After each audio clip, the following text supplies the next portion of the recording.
In a forgotten servants' wing of the Royal Alcazar of Madrid, in the winter of 1690, the body of Eugenia Martinez Vallejo was found alone, swollen and silent. She had been dead for days.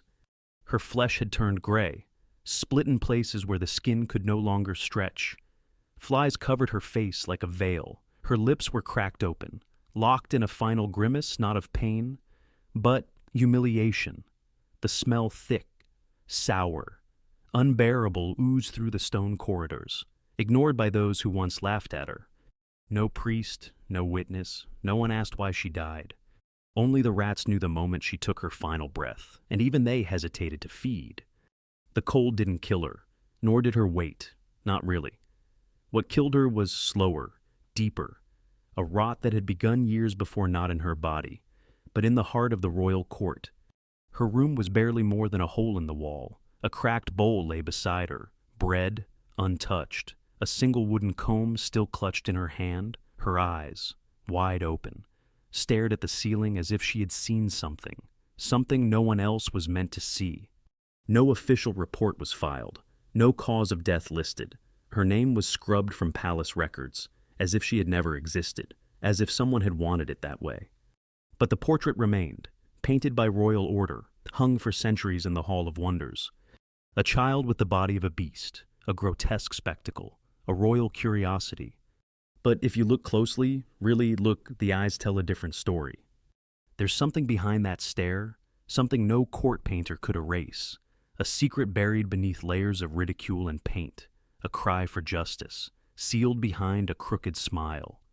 And now, for the first time in over 300 years, we are going to open the door they never meant you to find. The house was small, cracked stone, a sagging wooden door, and a roof patched with straw and desperation. In the heart of Brihuega, a Castilian village surrounded by wheat fields and superstition, nothing was more terrifying than a birth gone wrong. The midwife dropped her bowl of hot water the moment she saw the baby. "Santa Maria," she whispered. The child did not scream like others. Her cry was low, guttural, as if torn from something older, something ancient. Her skin was stretched, almost shining, and her limbs thick, heavy twitched with unnatural strength. She weighed more than 2 newborns combined. Her cheeks were bloated, her fingers curled like knots of flesh. Maria, the mother, reached out in trembling awe. "Eugenia," she murmured, "her name is Eugenia." But her husband, Tomas, didn't speak. His face was drained, jaw clenched as if he had just witnessed a curse unfold before him. By morning, word had spread like wildfire. Farmers crossed themselves. The butcher's wife refused to sell meat to the family. Children were told not to look at her window. They called her La Monstrua before she could even crawl. Inside the house, the air turned heavy. The fireplace crackled, casting shadows that twisted across Eugenia's form. Maria rocked her slowly, whispering prayers between sobs. She believed God had chosen her daughter for something, though she didn't know if it was punishment or prophecy. Tomas watched from the threshold, always just out of reach. As weeks passed, the infant grew faster than the villagers had ever seen. By her first birthday, Eugenia could not fit into a cradle. By her second, she could barely be lifted. Her skin was hot, often red with rash or raw with friction. Her legs buckled under her weight, but worst of all was the way people stared or refused to look. In the village square, whispers became poison. She was born on a blood moon, one farmer claimed. "No child grows like that without the devil's touch," muttered another.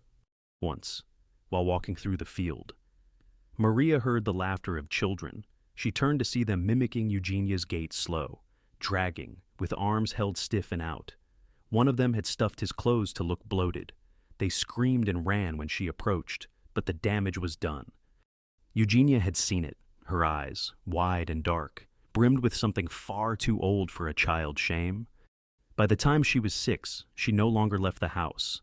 The door remained bolted, light slipped in only through slits in the wood. Maria tried to create a world inside. She sang old lullabies, made dolls out of straw, and told stories of saints who suffered but were loved by God. But a child knows when the world fears her. Eugenia began to withdraw. Her voice grew quieter.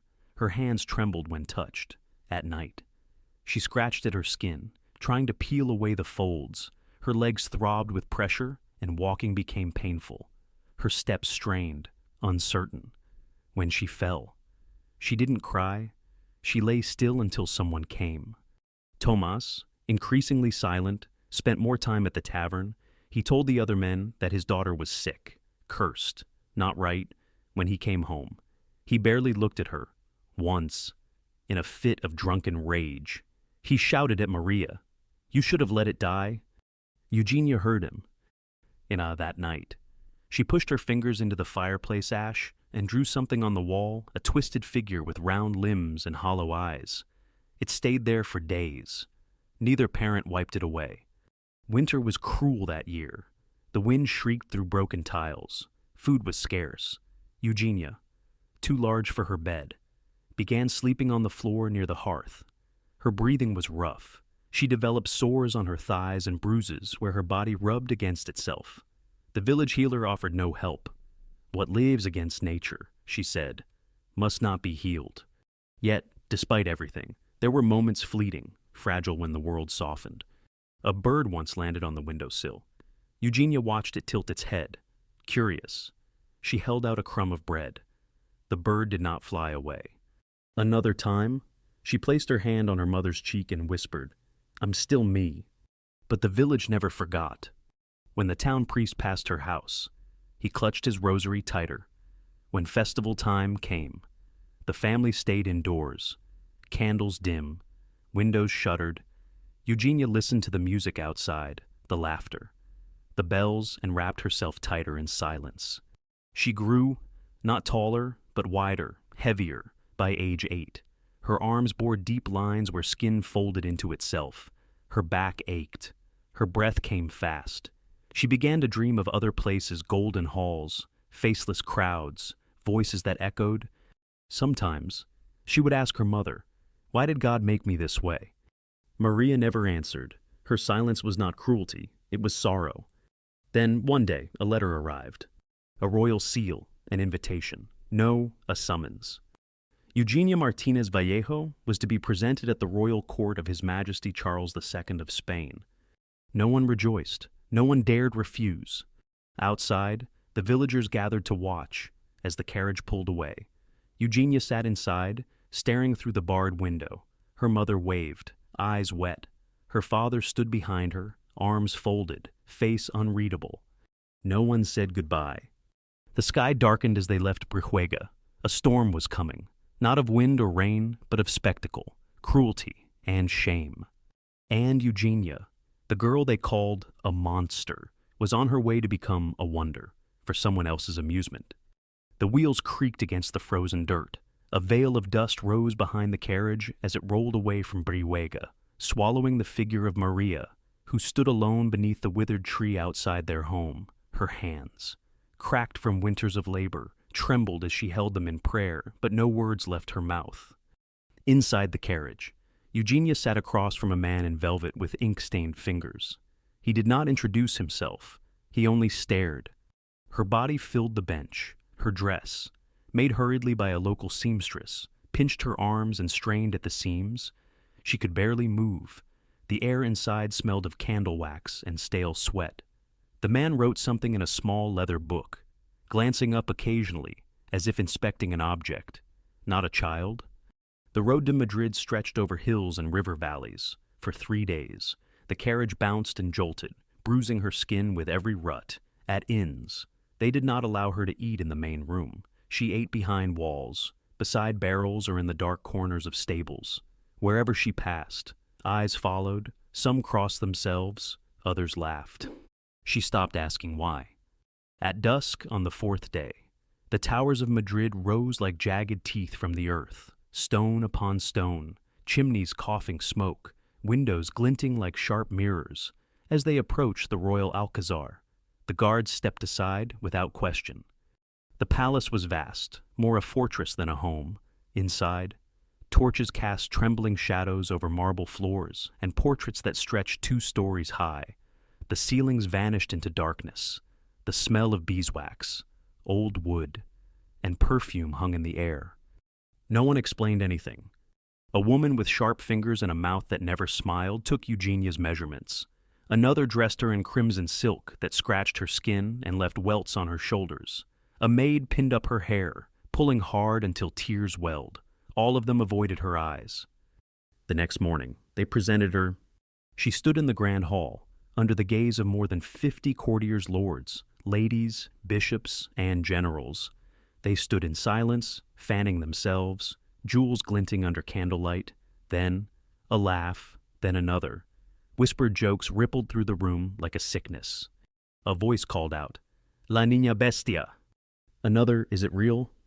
Eugenia said nothing. Her cheeks burned, but she did not cry. Then came the king. Charles II, young yet already withered, entered with the unsteady gait of a man twice his age, his jaw slack, his eyes distant. He looked at Eugenia as though she were a dream he could not interpret. He leaned to his advisor, murmured something, then clapped once. The room broke into applause. A servant gestured. Eugenia was to bow. She tried, her body resisted. Her knees ached. The courtiers laughed louder. Someone tossed a fig at her feet. They led her to a platform, placed a silver goblet in her hand, and told her to drink. She did. Though the wine was bitter, another clap. She was told to dance. Her dress caught at her hips, tight and unyielding. Still, she moved, awkward steps, arms heavy, breath short. The room erupted not in admiration, but delight. The kind reserved for fools, not performers. From the corner, the royal painter watched, sketching fast, lips pressed into a thin, colorless line. Later that night, she was brought to a new room, larger than her home in Brihuega, but colder. The walls were stone, the window too high to see out. She was alone. Her dinner was served on silver, meat, bread, sugared pears. But it was not food, it was bait. The next morning, 2 pages entered without knocking. They led her down a long hallway, through a courtyard with frozen fountains, past statues of Roman emperors, then into a smaller chamber filled with men in fur collars and tall hats. She is to eat for them, one said. Eugenia looked at the table-roasted fowl, pastries, cheeses. She shook her head. She doesn't understand, the man laughed. They say she eats like a boar. Laughter. A coin hit her shoulder. She turned to leave. A guard blocked the door. Silence fell. Slowly, deliberately, she sat. She picked up a single olive, placed it in her mouth, and chewed, slowly, quietly, her eyes fixed on no one. The laughter died. Later that night, she vomited behind a curtain, then curled into herself until sleep dragged her under. In the weeks that followed, she was summoned more frequently not as a guest, but as entertainment, during banquets. She was placed near the head of the table. Nobles would toast her size, offer her cakes soaked in brandy, poke fun at her clothing, her movements, the way her breath came hard. But Eugenia did not speak. She stared through them. She had learned something. Silence made them uncomfortable. Behind her, silence, a storm gathered. In the dim corners of the Alcazar, the servants began to whisper about her, not in fear, but in unease.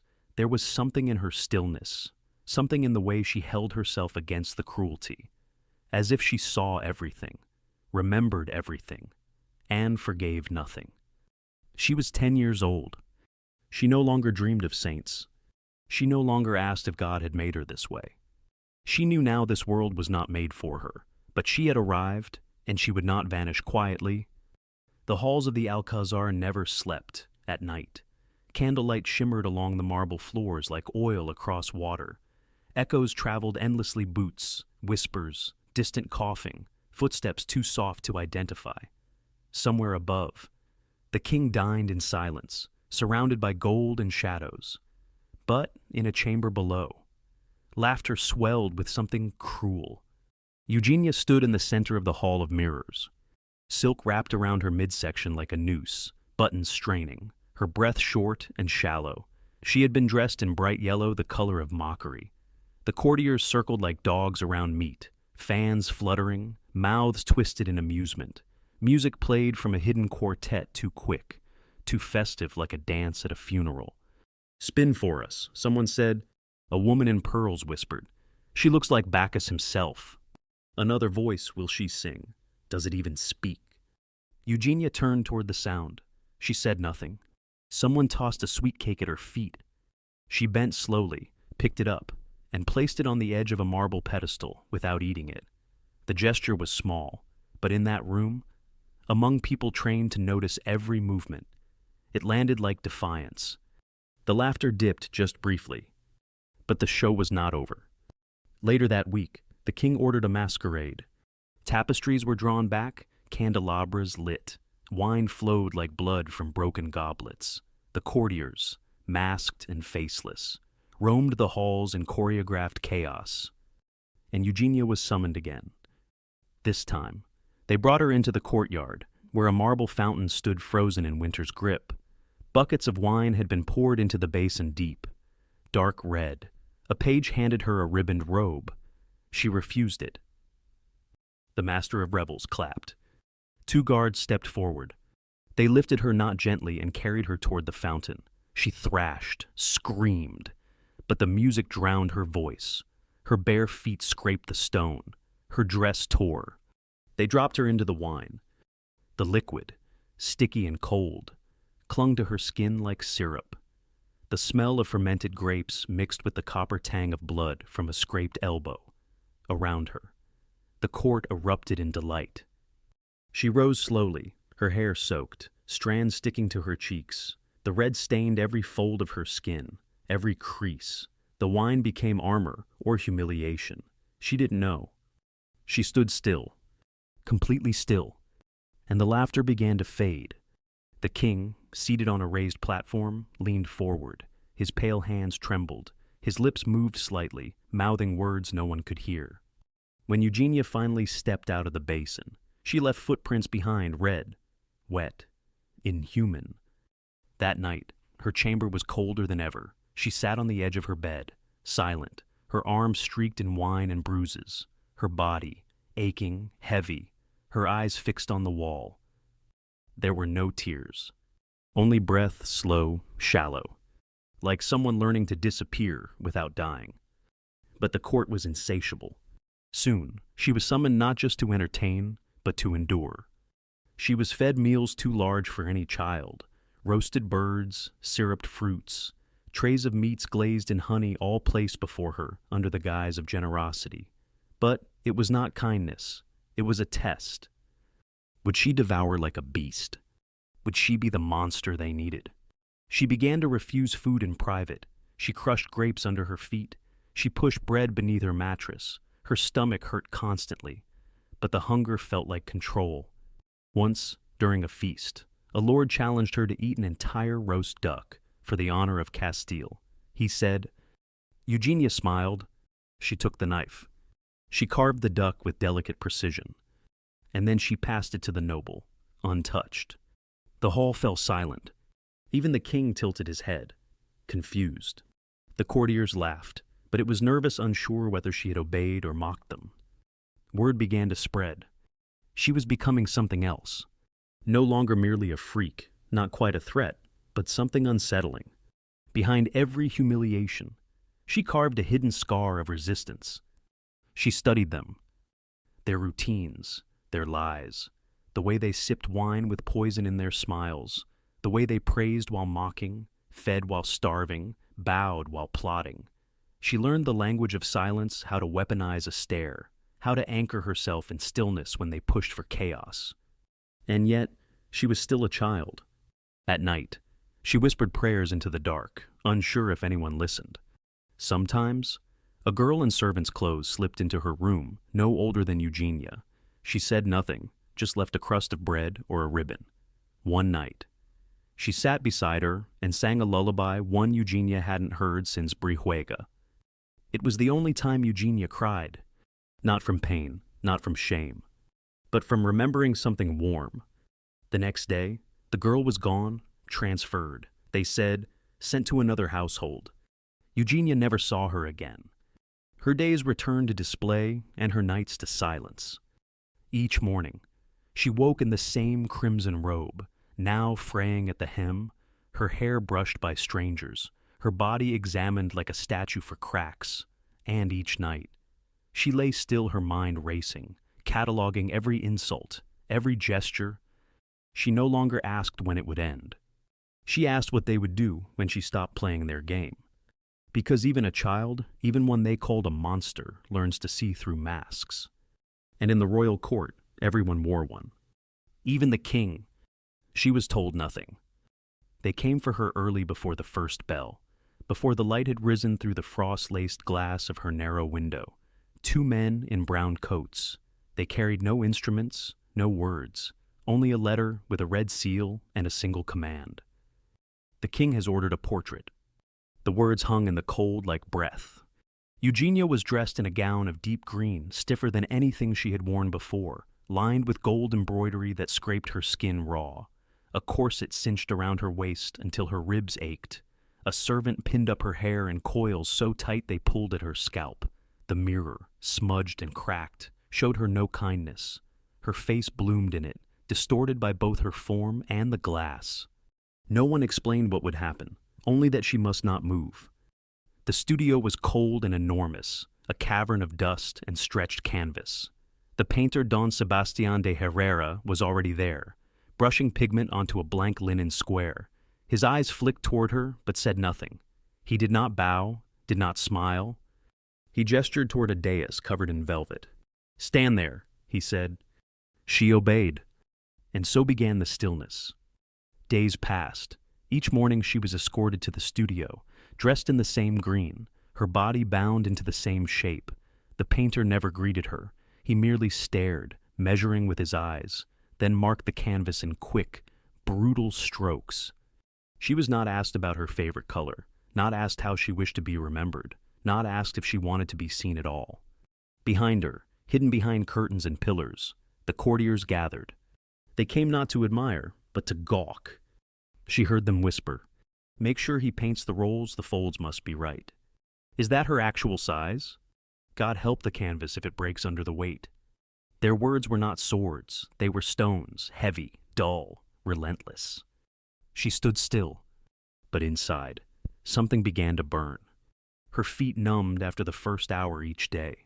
Her back knotted itself into pain. Her neck stiffened from holding a pose that never felt natural because it wasn't. She wasn't allowed to rest, not truly. She was allowed to exist only so long as she was observed. The painter never asked her to smile. He painted her lips closed. On the 4th day, she saw it. The canvas was turned just enough for her to glimpse the shape wide, hulking, foreign. It looked like her body, but without breath. Her shoulders were slumped forward, arms held stiff at her sides, her face flat. Simplified, carried none of the thoughts swirling behind her eyes. She realized then it was not her he was painting. It was the version of her they wanted to keep. A curiosity, a grotesque, a specimen dressed in satin. She turned away from it. Her gaze drifted toward the tall windows where the light leaked in like an apology. Dust danced in the air more alive than she was allowed to be. On the 5th day, a small cough escaped her, her throat dry, her chest tight. She was not offered water. The painter frowned. "Do not move," he said sharply. Her lips parted slightly, her eyes locked onto his. She didn't speak, but she didn't need to. That stare long, unblinking, unsettled him. He turned away. The courtiers murmured again. "She's stubborn, like an ox." She should be grateful. Most don't get portraits. Yes, most didn't. Most were not remembered at all. And yet, what kind of remembrance was this? On the 6th day, as she stood in silence, a fly landed on her cheek. It tickled, a cruel reminder of her stillness. She didn't flinch. She let it crawl. The painter didn't notice. But one of the younger ladies watching did. Her mouth twitched not in cruelty, but confusion, as if, for a brief moment, she saw something she couldn't name. The next day, the portrait was complete. They revealed it in a private showing for the court. Eugenia was not invited. She heard the laughter from her chamber. The sound seeped through the walls like damp. When she was finally brought in to see it, the room was empty, just the painting, hanging high, framed in gold. She stood before it alone. The girl in the painting stared back at her. Flesh exaggerated, limbs bloated. The The dress stretched impossibly tight. The expression was blank, a mask of someone long since emptied out. It was her, and it wasn't. She stepped closer. The closer she came, the less human the figure appeared. The strokes were careful, precise. The intention was clear awe, horror, amusement. Not memory, not truth. And in that moment, Eugenia felt something twist deep in her belly, a knot of grief that had no tears. Her breath trembled, her hands curled at her sides. Then, with the gentlest motion, she reached out and placed her fingers against the bottom corner of the frame. The paint had long since dried, but it still stained. That night, she sat by her window the first time they'd let her open it. She could see the tips of the palace gardens, skeletal trees swaying in the wind. She didn't sleep. The portrait had immortalized her, but not as she was, as they wanted her to remain. A living echo of a crueler time sealed in canvas, framed in laughter, hung in silence. And no one, not even the king, would ever be able to see past it. But she could, and she would remember everything they tried to forget. They thought she would be grateful. They had given her a place in the palace, a painting in a golden frame, attention from the king himself. They believed they had elevated her, plucked her from the mud of Brihuega, and placed her among silk and silver. But they hadn't given her a life. They had built her a cage. And now, slowly, she began to press against its bars. It started with the meals, where once she was expected to gorge for the amusement of nobles. For the spectacle of it, she now sat still at the long table and refused. Trays of candied chestnuts, quail glazed in apricot, loaves soaked in honey untouched. Servants waited, puzzled. The nobles whispered, "She's ill," someone guessed. "She's sulking," said another. But Eugenia wasn't sick. She was choosing. The only power she had was over what she allowed into her mouth, and now she wielded it like a blade. Every uneaten course was a quiet revolt. Every untouched dessert, a small blow against the image they had carved for her. She no longer danced when they asked. She no longer bowed when the king entered. And though the punishments came, cold rooms, no fire in the hearth, silence from the servants, she held fast. It was not grand, it was not loud, but it was hers. One morning, as the court prepared for a grand procession through the city, Eugenia was summoned. A new robe had been laid out, crimson velvet, hemmed in fur, meant to draw the eyes of the crowd. A page entered, holding a silver mirror. "The king wants you to lead the second carriage," he said. She stared at the robe, then at the mirror, and slowly, without a word, she turned and walked to the courtyard barefoot, in the worn shift she had slept in, her hair unpinned, her skin unpowdered. The palace erupted, but she did not stop. As the carriages rolled out and the crowd gathered at the gates, Eugenia climbed aboard the coach without ceremony. She sat stiffly, staring forward. The other nobles avoided her gaze. She was not a monster now. She was a warning. That afternoon, the king was told. He made no comment, only waved a hand, tired and trembling, as if brushing away dust. But something had shifted. From that day, the requests changed. No more banquets, no more painted gowns. Instead, silence. They began to forget her, which, in the palace, was its own kind of death.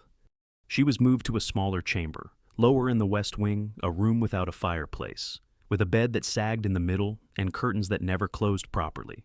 The guards no longer saluted her. The servants brought meals late, and sometimes not at all. But she didn't complain, because in the quiet, she began to breathe. She walked in the gardens before dawn, alone.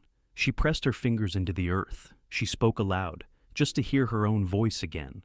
Once, she found a dead bird beneath a laurel tree, small, feathers stiff with frost. She buried it herself, humming softly as she did. That night, she slept without nightmares. She began carving lines into the stone wall beside her bed, one for each day of freedom. Even if it was a freedom no one gave her. Even if it was a freedom only she recognized. She found moments of defiance. A broken comb tucked under a servant's napkin. A piece of fruit left to rot instead of eaten. A flower stolen from the queen's garden and pressed between the pages of a stolen book. They were gestures no one noticed. But she did. And each one whispered, you are still here. One day, in late spring, a visiting dignitary from Italy requested to see her, the famous girl. He said, the wonder. They came to fetch her. She declined. The steward was stunned. She refuses, he asked the page. Yes, sir. She says she no longer performs. That word perform hung in the air like smoke. She had never used it before. But now she claimed it, not out of pride, but truth. Because everything they had ever done to her had been a performance. Every laugh, every command, every cruel game disguised as generosity, and she had played the role. Until now, that evening, she walked the halls unnoticed. The chandeliers had been dimmed. The guards looked past her.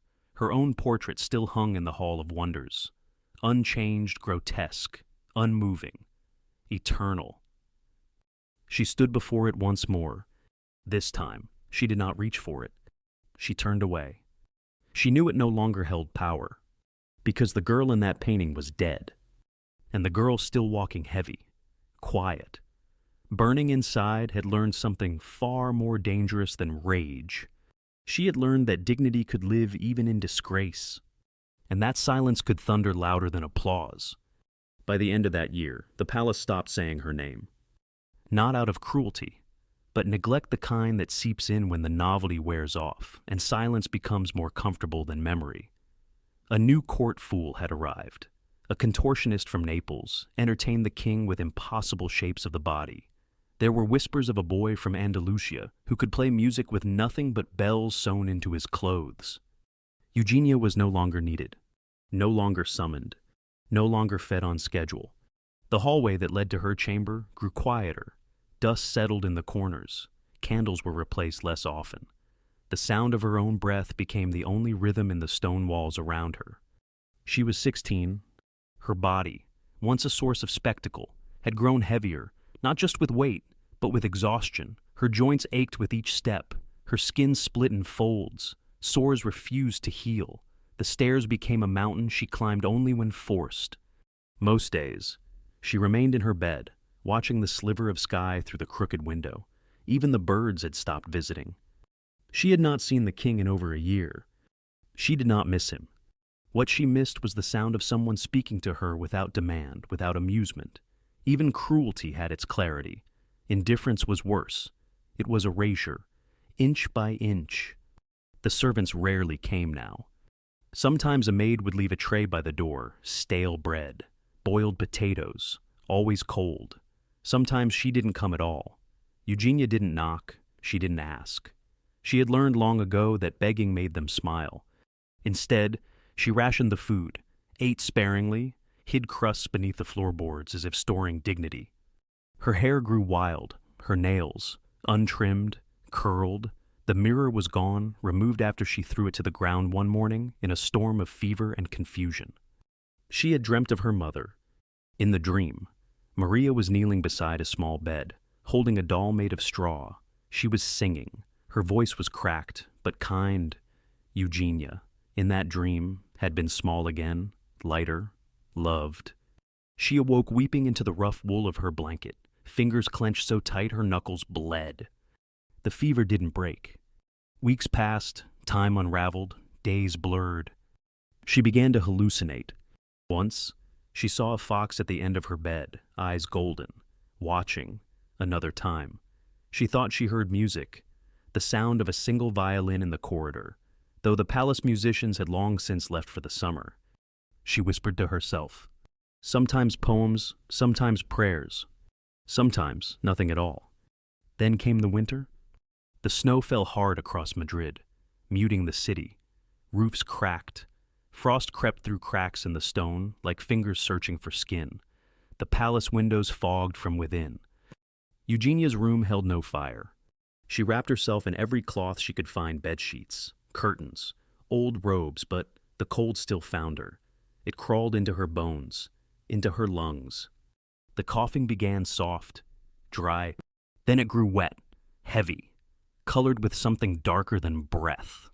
One night, she tried to stand. Her legs failed. She crumpled to the floor like a forgotten garment. She did not cry out. There was no one to hear. She dragged herself back to bed. And there, beneath layers of linen and silence, she waited. She waited for the footsteps that never came, for the voice that never called her name. And in those final hours between the shuddering breaths and the slow fade of sound, she stared at the ceiling with eyes wide open, as if she were still seeing something beyond the room. Perhaps her mother's face, perhaps the bird at the window, perhaps nothing at all. When they found her days later, her skin had gone waxen, her fingers frozen in a half-closed curl, her mouth slightly open, as if about to speak one final thing. But it was too late. There was no announcement. No funeral. No record in the court's ledgers. The girl who had once drawn the eyes of nobles, who had been paraded like an exotic prize, who had stood dripping with wine in fountains while courtiers roared, was buried without a name. A hole dug behind the servants' wing. No marker, no stone. The snow covered her quickly, the same way memory does. But in a hall not far away, her portrait still hung, framed in gold, silent, still, wrong. Centuries passed. Dust thickened on marble. Names once shouted in courtly halls slipped into silence. The kings changed. The gowns changed. The laughter cruel and elegant faded into memory, but the painting remained. In a corridor called the Hall of Wonders, hung among horned beasts and taxidermied serpents, her face still watched. Children pointed at it. Scholars catalogued it. Guides explained it as a curiosity, a historical anomaly, a notable case of extreme obesity in the Spanish Baroque period. But no one said her name. No one said Eugenia. Until one day long after the court had crumbled, a woman stood alone before the painting. She was young, a painter herself.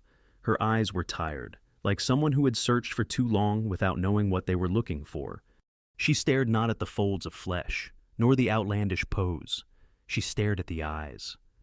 They were wrong. Too alert, too aware, eyes that didn't ask to be pitied but to be seen. For the first time in generations, someone asked the question no one had dared. What did they do to her? Not what she was, not how she looked, but what they did. That question small, tremulous, opened a crack in the silence. A poet wrote a verse. A town official in Brihuega filed a request. And one spring morning, not far from the church where she was baptized, they laid a new stone, small, gray, smooth. It did not call her a monster. It simply read, Eugenia Martinez Vallejo, born 1674, she endured. And somewhere in Madrid, the painting still hangs, still silent. But now, when strangers walk by, some stop. Some look longer. And in the stillness between one breath and the next, if you listen closely, you can almost hear her voice, not loud, not bitter, but steady. The voice of someone who outlived the joke, who refused to vanish, and who, long after everyone forgot why they laughed, is still watching.